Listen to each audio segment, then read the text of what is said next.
주 예수의 은혜와 평강이 있을지어다. 새벽마다 그리고 저녁 예배 시간마다 말씀을 낭독하는 모든 분들에게 담임 목사로서 진심으로 감사를 드립니다. 그리고 또 시간 참여해서 성경 읽기 함께 하시는 분들께 감사를 드리고, 이런 경험들은 우리가 그동안 흔치 않았기 때문에 좋은 경험이 되리라 생각하고 또 유익하리라 생각을 합니다. 며칠 안 남았습니다. 열심히 잘 참여할 수 있기를 바랍니다.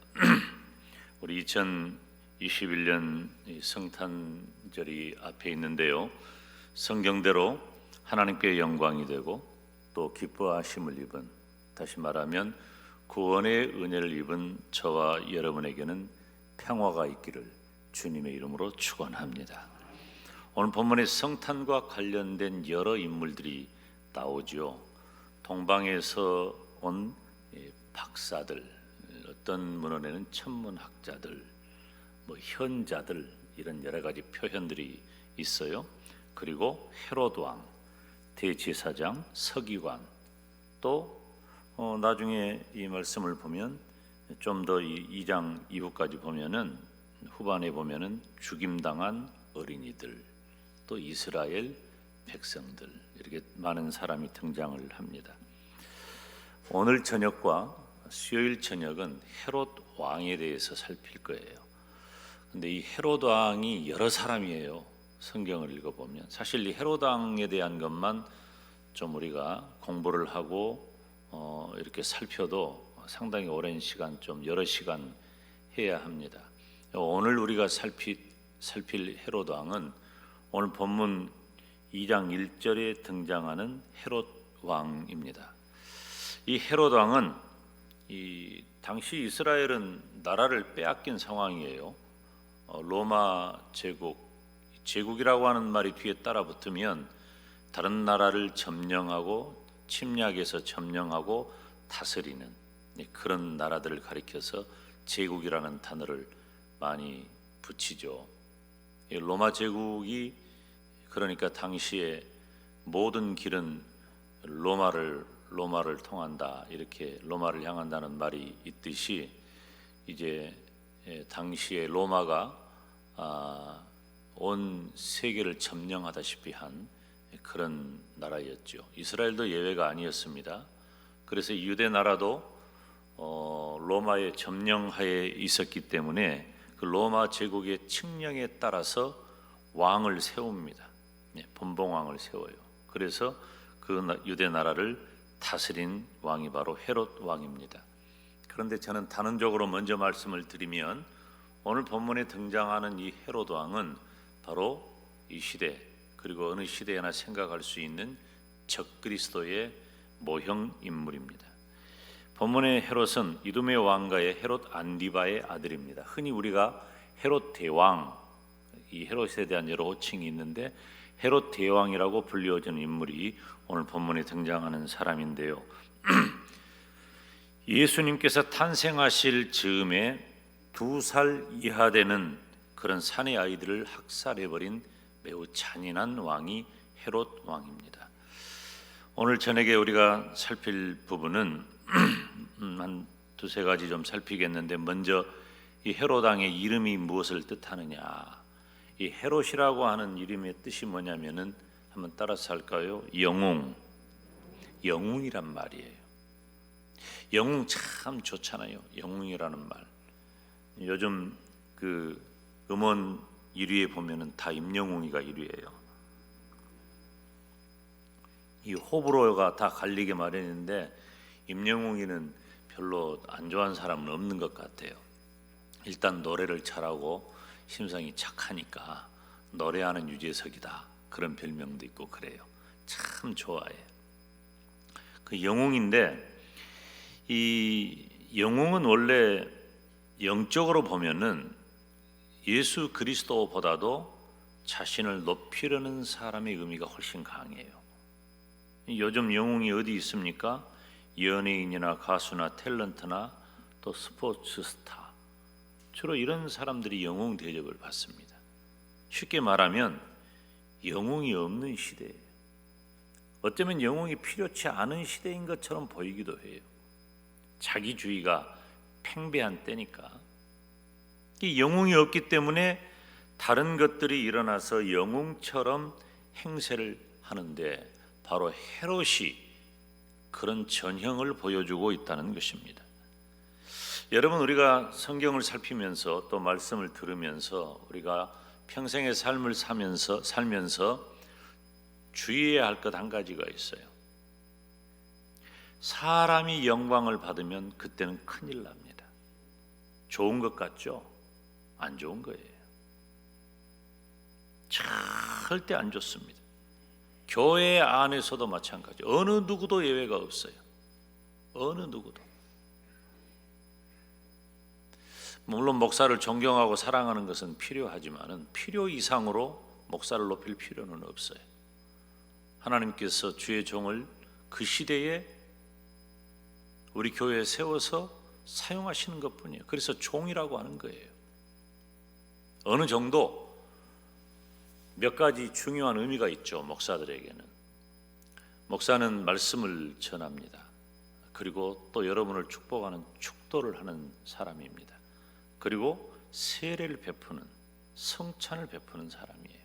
그렇게 제도적으로 허락된 사람이에요. 그렇기 때문에 일반 성도와는 좀 다른 의미의 존경과 사랑이 있고 또 의미도 있어요.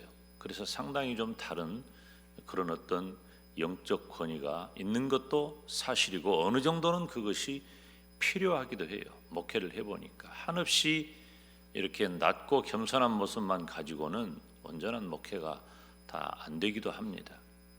그런데 결과적으로는 뭐예요? 그래도 사람인 거예요. 절대로 높이면 안 돼요. 사람이 영광을 받으면 큰일 납니다. 교회 안에서는 오직 예수님만 높여야 할 줄로 믿습니다. 사람이 주인공이 되는 영웅주의는 안 됩니다. 이 시대가 특별히 믿음의 세계에서는 그래요. 교회 안에 목사든 장로님이든 권사님이든 또 우리 어떤 지역에 상당한 역할을 하는 분이든 누구든 상관없어요. 고린도 교회가 그래서 문제가 생겼잖아요. 교회 안에서는 하나님께만 영광을 돌려야 되는 거예요. 사람이 주인공이 되는 영웅주의는 안 되는데 바로 이 헤롯이 영웅주의자였다고 하는 것입니다. 이 헤롯은 어떻게 보면 그럴 만한 그 자격 요건을 상당히 갖춘 인물이에요. 그냥 영웅이 된 게 아니죠. 이 헤롯은 굉장히 탁월하고 능력 있는 사람이었어요. 인정받았어요, 사람들에게. 그래서 로마의 시저가 유대인의 왕으로 임명할 정도니까 그의 처세술, 그리고 이 헤롯 왕가가 처세술이 굉장히 능합니다. 이제 헤롯 왕가에 대한 것만 좀 한번 살필 필요도 있는데 굉장히 처세에 능하고 정치에 능하고 모략에 능하고 그리고 잔인하기도 해요. 조금 이따 말씀을 전하겠지만은 이 팔레스타인이라고 표현하기도 하고 이스라엘 땅이라고 표현하기도 해요. 우리가 일반적으로 말하는 이스라엘 땅을 팔레스타인 지역이라고 표현을 합니다. 지금도 그렇게 말하면 쉽게 이해하죠. 그 팔레스타인 지역은 굉장히 오래된 전쟁 지역입니다. 전쟁이 끊일 날이 없어요. 우리가 구약 성경을 읽어보세요. 계속해서 이스라엘은 전쟁을 해요. 주변의 나라들이 침략을 하고 끊임없이 전쟁을 합니다. 그런데 이 헤롯이 전쟁에서 승리한 다음에 그 팔레스타인 지역에 이스라엘 땅에 오랫동안 평화가 찾아와요. 전쟁이 없을 때가 온 거예요. 여러분, 우리 인류의 마지막 때에도 굉장한 혼란이 있습니다. 외교적으로, 정치적으로, 사회적으로, 종교적으로 혼란이 있는 겁니다. 그것을 해결하는 것처럼 보이는 존재가 즉 적그리스도가 영웅처럼 등장할 때가 온다는 것입니다. 마태복음 24장 7절에 민족이 민족을 나라가 나라를 대적하여 일어나겠고 처처의 기근과 지진이 있겠다. 얼마나 심각하고 힘든 시절입니까? 그리고 마태복음 24장 15절에 그러므로 너희가 선지자 다니엘의 말한 바 멸망에 가정한 것이 거룩한 것에 선 것을 보거든 읽는 자는 깨달을진저. 이런 때가 온다는 것입니다. 이 헤롯 왕의 이름은 무엇이? 영웅의 이름을 가지고 있어요. 그러니까 그 이름의 의미 자체가 벌써 적그리스도적 요인을 담보하고 있는 사람이에요. 그런데 이 헤롯이 굉장히 탁월하다고 그랬잖아요. 헤롯이 백성들의 마음을 얻을 만한 선정을 베풀기도 합니다. 여기 오늘 본문에 있는 말씀을 보면 얼마나 지금 이 오늘 본문은 동방의 박사들이, 제가 오늘 낮 시간에도 언급을 했지만, 동방의 박사들이 별을 보고 별을 따라와 계속 오는데 어디까지 왔어요? 이스라엘 땅까지 온 거예요. 예루살렘까지 온 거죠. 그리고 묻습니다. 유대인의 왕으로 나시니가 어디 계십니까? 깜짝 놀랐거든. 왕이라고 하면 헤롯은 자기밖에 모르지. 자기밖에 몰라. 그래서 이 베들레헴에서 나겠다라고 하는 그런 선지자의 예언들을 언급을 하면서 이 동방 박사들이 떠나갑니다. 그럴 때에 7절 8절 말씀을 보면 참 이 헤롯이 얼마나 친절하게 접근하는지 몰라요. 우리가 한번 읽어볼까요? 시작. 이에 헤롯이 가만히 박사들을 불러 별이 나타난 때를 자세히 묻고 베들레헴으로 보내며 이르되 가서 아기에 대하여 자세히 알아보고 찾거든 내게 오하여 나도 가서 그에게 경배하게 하라. 아멘. 그러니까 지금 이 헤롯이 굉장히 친절하게, 어떻게 왕이 이런 태도를 취하겠어요? 실제로 왕족도 아니잖아요. 어떤 의미인지 몰라요. 그런데 물론 그 이면에는 굉장한 계략이 담겨져 있기도 합니다.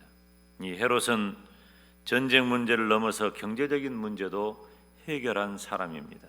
그때 당시에 팔레스타인의 역사의 문헌에 의하면은 팔레스타인에 굉장히 이 농사가 어려움을 겪으면서 이 경제적인 기근이 있었어요. 2000년 전이니까 농사가 안 되면 먹고 살 것이 없을 때잖아요. 100% 농사에 의존할 때니까. 그때 헤롯이 정치를 어떻게 했냐면은 과감하게 세금을 경감시켜 줍니다. 세금을 깎아줘 버리는 거예요.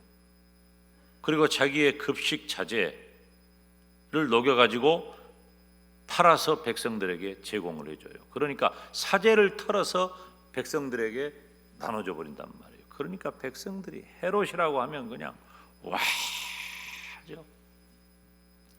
인기가 있을 만한 사람이에요. 백성들에게 가난한 자들을 먹이고 기근을 해결한 여러 가지 이유로 헤롯은 백성들에게 인정을 받습니다. 여러분, 지금 온 세계가 얼마나 심각합니까? 전쟁이나 기근이나 이 끊일 날이 없어요. 더구나 지금은 코로나 팬데믹 시대잖아요. 지금 상황에 세계적으로는 부익부 빈익빈이 가속화됩니다. 이것은 개인적으로도 그렇고 국가적으로도 그래요. 지금 개인적으로도 부한 사람은 문제가 없어요. 자기가 소유한 그 부가 더 부해져요. 어려울 때는. 그런데 어려운 사람들은 더 어려워집니다. 극복하기 어려워요. 그래서 굉장히 간극이 넓어진다는 거예요. 해결이 안 돼요. 여러분, 지금 아우성을 하는 분들은 정말 어려운 분들입니다. 정말. 지금 우리 교단에 12,500교회였는데 2,000교회 정도가 지금 예배당을 유지를 못해요. 상가 예배당이라든가 이런 것. 예배당을 건축해가지고 그 건축비를 온전히 충당하지 못한 채 그것이 온전히 부채가 되어서 오갈 데가 없어지는 그런 상황이 되고, 우리 지역에 또 우리 노예에 해당하는 여러 교회도 정말 어려워요. 지금 이번에 여러 기관에서 돕자고 하는 요청이 계속 오는데 다 미자립 교회, 어려운 교회, 힘든 교회. 동료 목회자들도 이런저런 상황에서 어려운 분들을 좀 돕자. 정말 어려움이 이렇게 커진다면 국가 간에도 마찬가지예요. 우리가 이른바 선진국이라고 말하는 부유한 국가들, 선진국이 꼭 경제적인 논리만은 아닙니다만은 그 부유한 국가들은 문제가 없어요. 그런데 어려운 나라들은 먹을 것이 없는 거예요. 어려운 나라들은 정말 고통스러워요. 이상기후와 태풍도 극심해져 가지고 지금 태풍이 또 하나 생성돼 가지고 이렇게 또 불안하잖아요. 지금 이 겨울철에 태풍이 생긴다는 게 얼마나 심각하고 힘든 일입니까? 이런 상황에 농사나 무역을 보면은 우리나라는 그래도 비교적 괜찮아요. 물론 힘든 분들 앞에서 비교적 괜찮다 이렇게 말하면 또 목사님 저 물정 없는 이야기한다 그렇게 말씀하실 수 있지만은 세계적인 분포를 이렇게 쭉 살펴보면은 우리나라가 금년에 농사한 것도 금년에 농사도 괜찮고 또 물론 배추는 많이 물렀다고는 하지만은 뭐 아무튼 무역도 세계적인 기준으로 볼 때 그렇다는 거예요. 참 이상한 일이죠. 감사한 일이기도 해요. 김 목사가 가끔 미래 문제를 얘기할 때 빼놓지 않고 말하는 게 뭐냐면 식량 문제를 말합니다. 기후 문제하고 식량 문제 이건 연관되어 있어요. 앞으로 미래에는 식량이 자산 정도가 아니고 식량이 무기가 되는 때가 와요. 그래서 제가 신학부 때 그때 1990년, 91년 그 무렵에 한참 온 나라를 우리 영광 지역에도 아마 떠들썩했을 거예요. 우루과이 라운드라고 하는 거 너무 오래된 일이죠. 오래된 일이죠.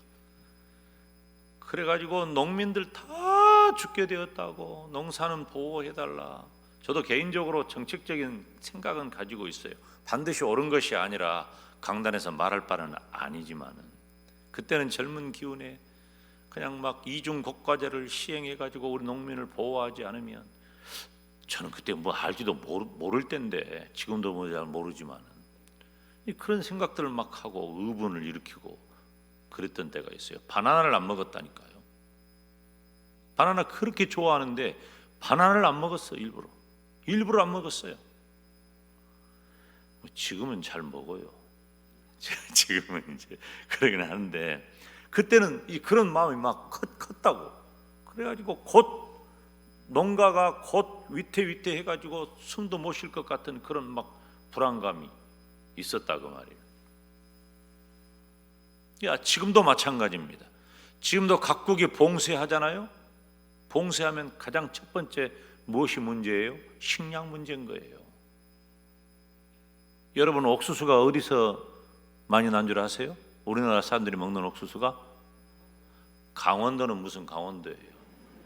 미국에서 다 와요. 중국에서 오고. 우리나라 사람들이 옥수수를 얼마나 많이 먹는데 강원도에서 그걸 다 해결해. 내가 그렇게 말할 줄 알고 질문을 한 거야. 식량 문제가 가장 민감하게 다가옵니다.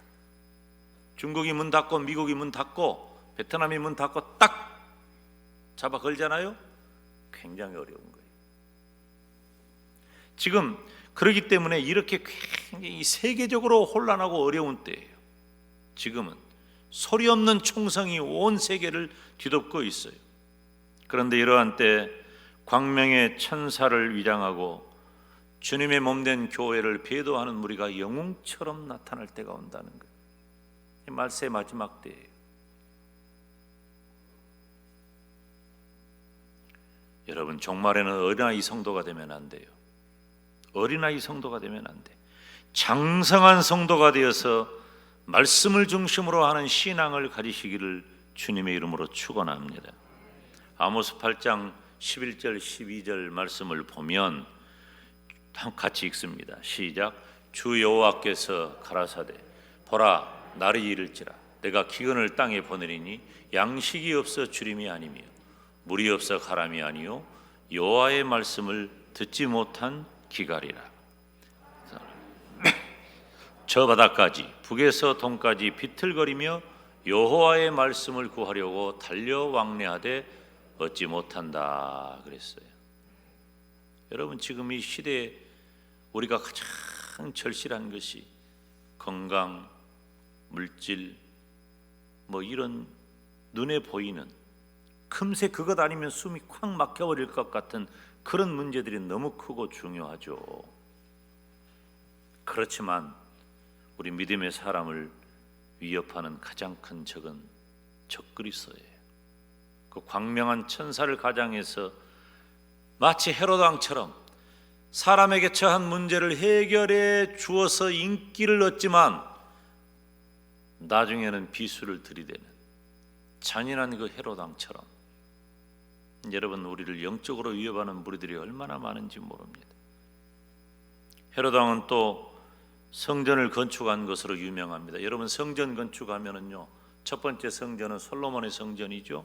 그 솔로몬의 성전은 바벨론에 의해서 다 회파됐어요. 나중에 바벨론 포로 돌아왔을 때 스룹바벨에 의해서 여호수아와 함께 두 번째 성전이 건축이 됩니다. 그래서 그것을 스룹바벨 성전이라 그래요. 그리고 오랜 시간이 지났는데 이제 스룹바벨이 이 건축한 성전은 포로에서 돌아와서 건축한 성전이기 때문에 성전적 기능은 갖추고 있었지만 솔로몬 성전에 비하면 굉장히 작고 초라한 모습이었다고 하는 것입니다. 그렇기 때문에 헤롯이 수년에 걸쳐서 솔로몬의 성전처럼 이 성전을 크게 복원시켜요. 이 헤롯과 솔로몬의 유사성이 많다고 보는 학자들이 굉장히 많습니다. 오늘 본문의 배경이 되는 이 베들레헴도요, 이 베들레헴에서 가까운 곳에서 가보면 그 헤로디움이라고 하는 곳이 있어요. 지금 터만 남아 있는데 가보셨는지 모르겠지만 사람들 쉽게 못 갑니다. 저하고 아내는 개인적으로 그 이스라엘 갔을 때 가봤어요. 그 유대 그 헤로디움이 올라가 가지고 참 멀리 펼쳐져 있는 그 유대 광야를 볼 수가 있어요. 그 유대 광야를 보면서 이 이스라엘이 이런 땅이구나 하는 것들을 그런 각도에서도 보게 되는데, 그 헤로디움 같은, 그러니까 이 헤롯은 건축을 좋아한 거예요. 솔로몬이 건축을 좋아했잖아요. 성전을 크게 복원을 시킨 거예요. 그런데 이 헤롯이 양면성이 있습니다. 종교적인, 정치적인 위선이 있었다는 거예요. 자신의 이름과 명성을 위해서는 성전도 지었지만 2살 아래 어린이들을 살해해버리는 잔인한 사람이 바로 헤롯입니다. 성전을 지어주고 예배를 드리라고 하니까 다 속은 거예요. 그리고 여기 오늘 아까 우리가 함께 읽었던 그 말씀 보면은 가서 찾거든 나에게 알려주시오. 나도 가서 경배하려고 합니다. 그 속에서는 가로 열고 무슨 말이에요? 내가 가서 그놈을 죽일 것이오. 그 말이잖아요. 경제 문제, 정치 문제, 군사 문제도 해결해 주니까 영웅이 되었지만 여러분 보세요. 그러니까 이스라엘 백성들이 말라기 선지자 이후에 묵시가 그친 다음에 암흑기가 찾아옵니다. 신구약 중간기인데요. 그 시대를 가리켜서 어떤 시대라고 얘기를 해요? 이제 메시아 대망 사상이 가장 퍼진 신구약 중간기예요. 그때는 묵시가 근처였기 때문에 이스라엘 민간에 메시아 대망 사상이 가득 퍼졌어요. 그러니까 학수고대를 하는 거예요. 세례 요한이 나타나니까 예수님인 것처럼, 이 메시아인 것처럼 그들이 오해할 정도로 그렇게 메시아를 고대했어요. 그렇게 메시아를 고대했던 이스라엘 백성들에게 이런 정치를 베푸는, 이런 정치적인 굉장한 제스처를 가지고 있는 헤롯 왕은 변종된 구세주처럼 되었다는 거예요. 그런데 이 헤롯 왕이 굉장히 잔인한 사람입니다. 이 말세의 마지막 때에는 정치, 경제, 종교 등의 문제를 해결할 만한 영웅들이 나타날 것입니다. 넘어가면 안 돼, 속으면 안 돼. 세계인의 찬사를 받는 적그리스도를 우리는 보게 되는데 속으면은 안 된다는 거예요. 그 대표적인 사람이 로마의 교황이에요. 교황의 모습을 보세요. 교황은 예수님 믿는 사람 아닙니다. 교황은 적그리스도의 우두머리예요. 말세의 마지막 때 우리가 주의해서 봐야 돼요. 제가 두 가지 언제나 경고하죠. 로마 가톨릭 교황과 그리고 종교다원주의, 혼합주의. 이것은 말세의 마지막에 우리 기독교를 위협하는, 예수 그리스도를 위협하는, 복음을 위협하는, 성도를 위협하는 가장 강력한 적그리스도의 모습이에요. 영웅과 같은 모습을 하고 있잖아요. 속으면 안 돼. 왜냐하면 결국 헤롯처럼 폭정을 행하게 되기 때문이에요. 여기 오늘 본문은 12절까지 읽었지만 16절 말씀을 보면 함께 읽습니다. 시작. 이에 헤롯이 박사들에게 속은 줄 알고 심히 노하여 사람을 보내요. 베들레헴과 그 모든 지경에 있는 산의 아이들을 박사들에게 자세히 알아본 그때를 표준하여 2살부터 그 아래로 다 죽였다. 이제 동방 박사들에게 헤롯이 말했잖아요. 가서 알아보고 경배하고 나에게도 알려주시오. 나도 가서 경배하겠습니다. 그런데 이제 하나님께서 그 동방 박사들에게 어떤 말씀을 하셔요? 꿈에 너희들 헤로데게로 가지 말고 빨리 네 고향으로 돌아가거라. 그러니까 그 말씀대로 고국으로 돌아가 버렸어요. 그리고 요셉에게 나타났는데 요셉에게 현몽해서 어디로 피하게 하셔요? 즉시 애굽으로 피하게 하셔요. 그 지금 베들레헴은 예루살렘의 위치로 볼 때 약간 서남쪽의 위치예요. 얘가 예루살렘이라면 약간 서남쪽의 위치. 그러니까 애굽은 더 남쪽이니까 애굽으로 피신시켜요. 그 나중에 보면은 헤롯이 죽은 다음에 19절 이후에 보면 헤롯이 죽은 다음에 주의 사자가 현몽하여 이제 너희들은 다시 돌아가라. 그래서 나사렛으로 다시 돌아온 겁니다. 예수님께서는 헤롯이 죽은 다음에 베들레헴에서 태어나셨다가 애굽으로 피신하시고 헤롯이 죽은 다음에 다시 나사렛으로 돌아오시죠. 지금 그런 상황이 되니까 이 헤롯이 엄청나게 노해버린 거예요. 그래서 2살 아래, 그때를 기준해 가지고 2살 아래의 산의 아이들은 다 죽여버려라.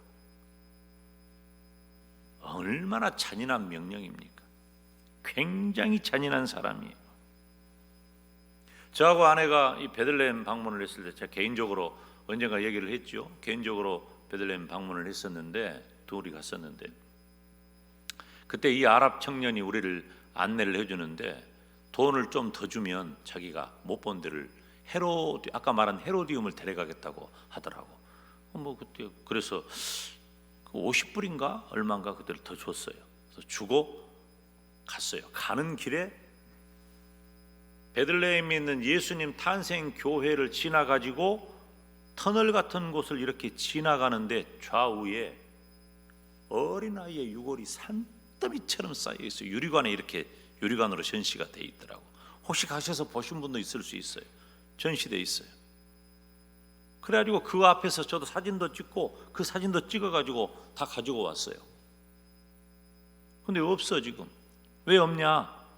사진을 현상을 하려고. 그때는 지금처럼 디지털 카메라가 아니니까 지금 같으면 다 찍어가지고 와서 다 얼마든지 보지만 그때는 필름 카메라로 이렇게 찍어가지고 현상을 하려고 하니까 현상소에서 이 사진은 현상할 수 없다고 해서 현상을 안 해줘요. 뼈다구니까 해골이니까, 아이들 해골이니까 산더미 처음이더라고. 그래서 오늘 이 본문의 말씀을 생각을 한 거죠. 그때 가가지고 오늘 본문 말씀을 생각한 거예요. 그렇게 훌륭하게 보였던 헤롯이 잔인한 명령을 한 것을 봅니다. 이 헤롯의 잔인함은 우리가 조금 몇 가지 살펴볼까요? 상상을 초월합니다. 자기 아내를 죽이고 장모도 죽여버려요. 굉장히 잔인한 사람이에요. 그리고 자기의 권좌를 넘본다는 이유로 장남 안티파트를 죽입니다. 큰아들만 죽인 것이 아니라 또 다른 두 아들 알렉산더, 알리스토물로스라고 하는 두 아들도 죽여버립니다. 이거 뭐 자기 장모, 큰아들, 또 나머지 두 아들 죽여버릴 정도니까. 그 정도가 아니라 자기의 정권에 도전할 수 있는 가능성이 있다고 하는 인물 리스트를 작성해가지고 순번대로 3,000명을 작성해가지고 다 죽여요. 이게 요즘 같으면 이해가 안 가는 일이죠. 다 죽여버려요. 유대의 사내들인 공회를 다 전멸시켜버리는 시도도 합니다. 물론 성공하지는 못했어요. 헤롯이 언제 죽었냐면 70살에 죽었어요. 70살에 죽었는데 자기가 한 일이 있잖아. 잔인하게 하고 그 폭정을 행했으니까 그럼 자기가 죽으면 누가 안 울어줄 것 같아. 잘 죽었다고 할 것 같아. 안 울어줄 것 같으니까 어떤 명령을 하냐면은 자기가 죽을 때 이 같이 울어줄 사람이 없으니까 자기가 죽을 때 같이 그 목을 칠 사람들을 선정을 해놓고 그 사람들 자기가 죽을 때 죽이라고 한 거예요. 왜냐하면은 그 사람들의 가족이 죽은 사람을 위해서 대성통곡할 때니까 사람들이 생각할 때는 내가 죽은 것을 슬퍼해서 우는 것처럼 들리지 않겠느냐. 이런 희한하고 아주 잔인하고 못된 생각을 하는 사람이 바로 헤롯 왕이에요.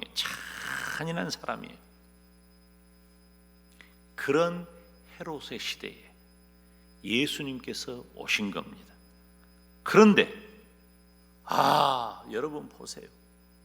헤롯이 그렇게 죽이려고 해도 헤롯은 예수님을 죽이지 못합니다. 하나님께서 다 피신시키시고 살리십니다. 여러분, 사단의 계략이 아무리 크고 대단하다 할지라도 우리 주님을 넘을 수 없어요. 이길 수 없어요. 하나님의 백성은 하나님이 지키시는 줄로 믿습니다. 나를 향하신 하나님의 사랑은 어떤 죄악과 사단의 계략에도 멈추지 않습니다. 여러분, 지금 우리가 얼마나 힘들고 어려울 때 성탄절을 맞이하게 되었습니까? 그렇지만 우리는 좌절하거나 실망하거나 낙담하지 맙시다. 내 마음의 평안을 누리시고 복된 성탄절을 맞이하시기를 바랍니다. 전쟁을 하는 중에도 우리 주님이 나신 성탄절이 되니까 고요한 밤 거룩한 밤 찬송을 부르면서 양쪽의 군인들이 총을 내려놓고 하나님 앞에 예배를 드렸다는 거예요. 저와 여러분이 이 잔인한 헤롯 왕의 시대처럼 힘들고 어렵고 고통스러움이 가득한 이 시대, 이 세대라 할지라도 하늘에는 하나님께 영광이고 땅에서는 기뻐하심을 입은, 즉 주님의 구원의 은혜를 입은 사람들 중에 평화로다 하신 그 말씀처럼 이 성탄의 계절에 참 평안 누리시기를 주님의 이름으로 축원합니다. 기도하겠습니다. 하나님 아버지, 헤롯 왕 때처럼 잔인하고 고통스럽고 힘들고 어려운 일 많은 이때에 성탄하신 우리 주님의 날을 기억하고 기념하는 이 계절이 또 왔습니다. 예수 그리스도 안에서 구원의 은혜를 받은 우리 모두는 하나님께 영광이 되고 우리들에게 참 평화가 되시는 예수님의 탄생이 내 영을 적시게 하시고 새롭게 하시고 은혜롭게 하시고 복되게 하시고 형통케 하셔서 참 평안과 평화의 성탄절을 맞이하는 은혜를 내려 주옵소서. 예수님의 이름으로 기도하옵나이다. 아멘.